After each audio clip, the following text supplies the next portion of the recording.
बहुत मजा कब आऊ? करे सारे वहीं तक सोवत है, कब चलबे इंटरव्यू देवे? आज का इंटरव्यू है? सर इंटरव्यू तो है देवे खाओ, याद हम करावत है। चल जल्दी कपड़ा पहन चल। ठीक बाबू। चूतिया सारे सोवत है। ठीक बाबू। बाप रे बाप, बहुत तेज घाम लग गए। 10 मिनट सुता ली तब आगे चला भीख मांगा बाबू। चला बाबू। करे सारे पाउडर और लाली लिपस्टिक लगाता है, इंटरव्यू देवा जाता है कि लड़की देखा जाता है? इंटरव्यू देवे चलता है। चूतिया सारे नहीं तो इंटरव्यू देवे चलता है। पाउडर लगा कर तोर सारे पढ़ाई लिखाई डांड हो, सारा लाली लिपस्टिक लगा जाता है इंटरव्यू देवे। चूतिया सारे तय का बैठा है रे? अरे चाचा हम भीख मांगी ला यार, जाते बड़ा तेज घाम लग गई, छाए लगे। जो और कतो छाओ ये सूट। अरे 10 मिनट बैठे हुए चला जाते है। उठ अरे उठ, भाग यहाँ से। कान ना गुस्सा था मर्दवा। भाग यहाँ से, भाग। ना भागा का लेबा, कहना भाग बे। ना भागा भी बैठा। ए बाबू चला, लेट होतो के चक्कर में मत पड़ा।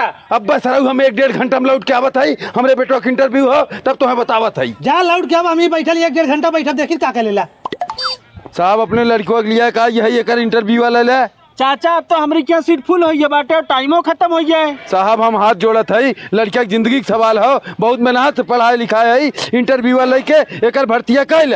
ठीक बाटे चाचा, जब तू इतना कहा था तोहरे बदे एक सीट कोशिश करत ही देवे बदे। अच्छा बतावा भैया, तू कितनी डिग्री ले है बाटे?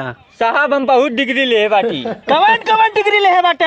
36 डिग्री ले है, 42 डिग्री ले है, 90 डिग्री तक ले है बाटी। करे सारे दारू डिग्री बतावत है कि अपने पढ़ाई की डिग्री बताइबे? अरे बाबू हम सोचे दरुआ डिग्री पूछत है। पढ़ाई की डिग्री बताओ सारे। साहब बीए करे है, बीएससी करे है, बीएड करे है, बीकॉम करे है, एमबीबीएस है। चाचा ये तो बहुत बड़ी डिग्री ले है बाटे, इतनी बड़ी डिग्री की जरूरत हमारी की है ना भाई? तब कैसन डिग्री तो है चाहिए साहब? अरे चाचा हमें अनपढ़न के जरूरत बाटे, काहे के अगले महीने से हमार धान कटी। अरे साले चूतिया हैं, धान कटवावे बदे ऑफिस खोल के इंटरव्यू लेता है। चूतिया सारे नहीं तो चल भैया, हमारे लड़का सारे तोरे ऑफिस में नौकरी ना करी। जा मर्दवा 75 जनिया यहाँ इंटरव्यू देवा है।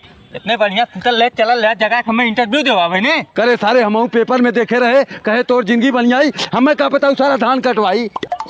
कहाँ हो चाचा?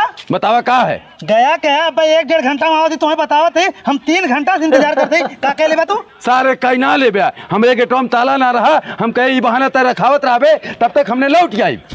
चूतिया सारी मतलब हमें चूतिया बना दे, हमारा धंधा टाइम रहा है। बस सारे बस।